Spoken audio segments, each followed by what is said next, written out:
Thank you, Mr. Speaker. I rise today to sound an alarm. To sound an alarm about something dangerous and dark and pernicious that is happening inside our government. And I recognize there are only a handful of my colleagues in the chamber to hear that alarm, a few folks in the gallery. But I pray that Americans writ large will hear it. George Orwell, in his famous book, 1984, wrote of a time when the party told you to reject the evidence of your eyes and ears. It was their final, most essential command. His warning proved prescient because today, the Trump administration asks the American people to ignore what they see with their own eyes and what they hear with their own ears, which is the complete corruption of their government from the inside out. The Trump administration's pay-to-play schemes are literally ripping off hardworking American taxpayers as we speak. We see the evidence everywhere. A $10 billion payout that Donald Trump, the President of the United States of America, now demands from his own Treasury Department in a lawsuit that he filed against the IRS. And by the way, who does he demand pay him this $10 billion? The American taxpayer. Countless pay-to-play schemes, vanity projects that have consumed his administration, all paid by American taxpayers. They are stripping the pocketbooks of Americans to line their own.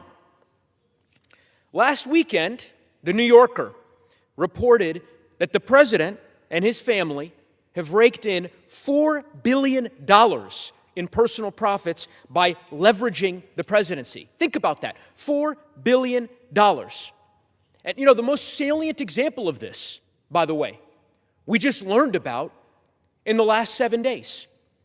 An expose by the Wall Street Journal about a scheme that the Trump administration engaged in last year.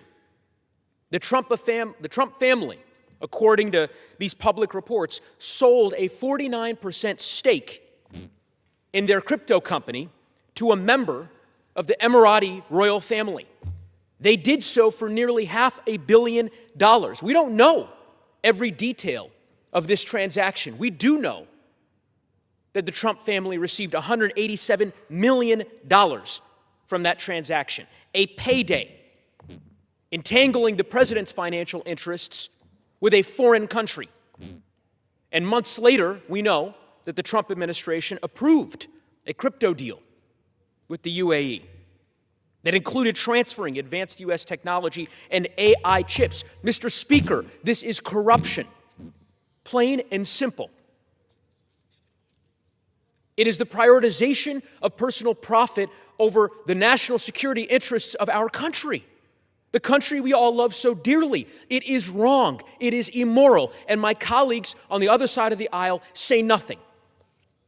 Worse, some of them defend this conduct, notwithstanding that they know it is unlawful, that it is violative of our Constitution. We have an emoluments clause, Mr. Speaker, for a reason.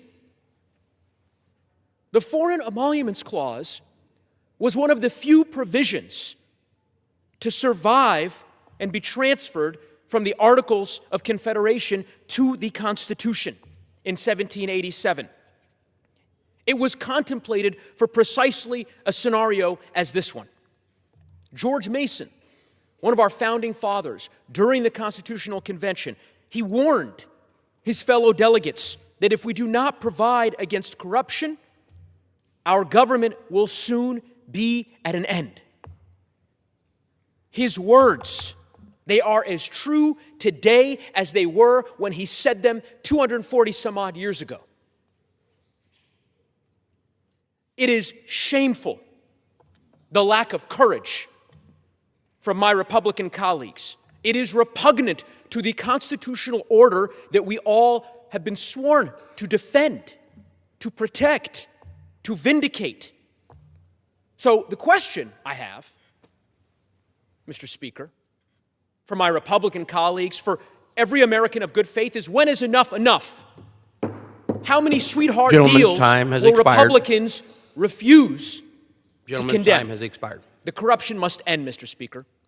Expired. The corruption must end. Gentleman is no longer recognized.